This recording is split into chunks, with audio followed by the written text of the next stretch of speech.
Plaintiff Katie Longsine says the defendant is a dog napper who took her 17-year-old daughter's puppy without paying for it. Defendant Craig Moratz says he would have paid for the puppy if the plaintiff hadn't bombarded him with death threats and online harassment. Please raise your right hand. Do you swear the testimony you're about to give is the truth, the whole truth, and nothing but the truth? I do. Yes, I do. It's case number 166. Okay, and welcome to you. The plaintiff, Ms. Longsine, you are suing the defendant, Mr. Moratz? Yes, sir. For the value of a dog. Okay, why don't you tell me your case? Your Honor, I'm here with my daughter, Bella Garvey.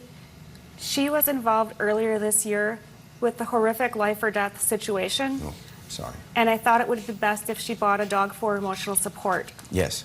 She saved up the money, found this dog on Craigslist, brought her home, 10-week-old, named her Maggie, fell in love with her, but only the dog seemed to put her through even more stress. She was not prepared for a 10-week-old puppy that was not trained.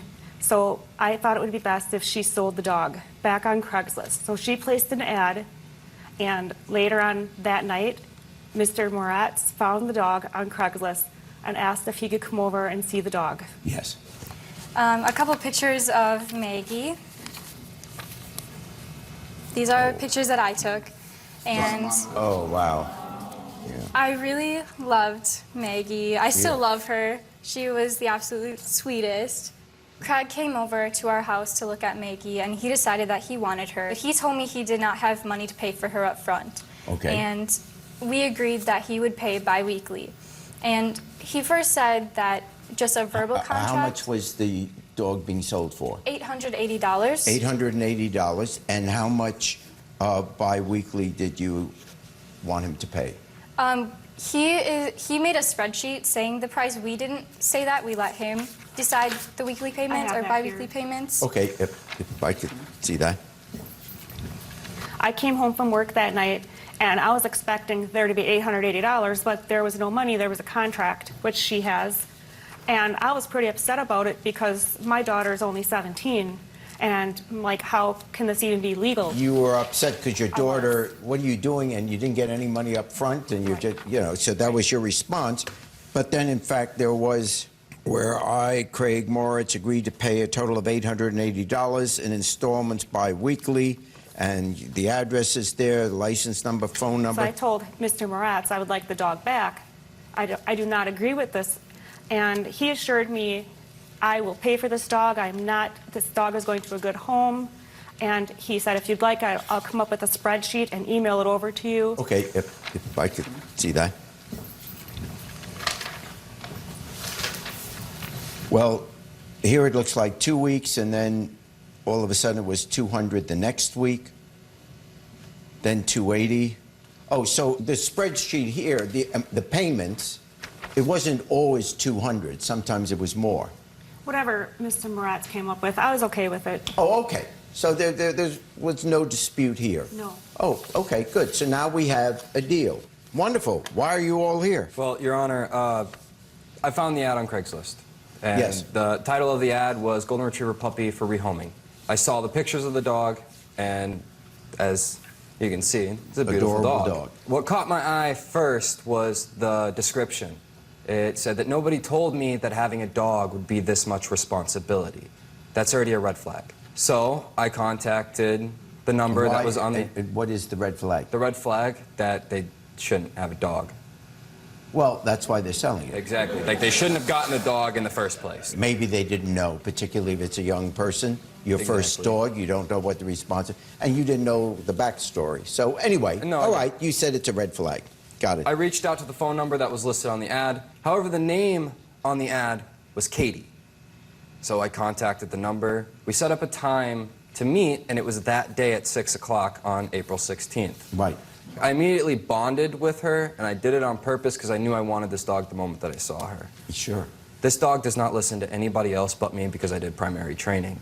My bond with her is excessively strong as well. Like, I mean, the first night I had her, I had to rock her to sleep. I still have to do that to this day. This dog is standing almost up to my hip. However, when I got there, I got out of the car and I asked to speak with Katie.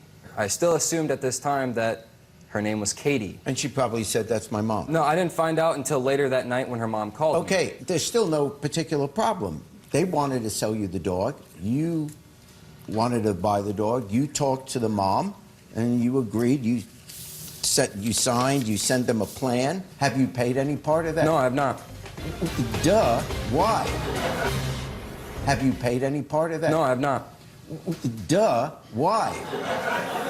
I put that spreadsheet in place for them, and the first initial payment, as dated, was April 26th. Yes. On April 24th, 2 days before. yep, 2 days before the initial payment, I got contacted by Isabella. Ironically enough, her mom was texting me at the exact same time. Yes. Now, in the midst of these conversations, threats of public humiliation started coming out. Basically, if I don't jump when they say jump, my pictures, the contract, and anything else is going to be posted up on news websites and everything else.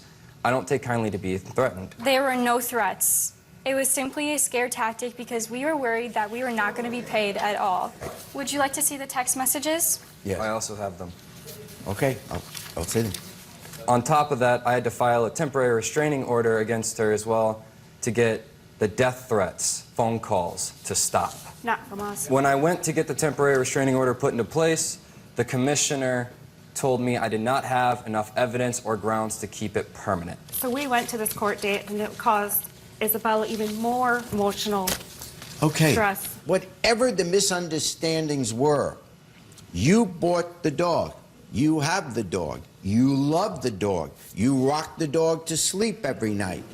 They sold you the dog for an agreed price that you said was $880. That is the only issue before me. You're not here saying you're giving the dog back to them, are you? No. No, right. So you're going to pay them $880. That's the only issue before me. The threats I was receiving were about the dog.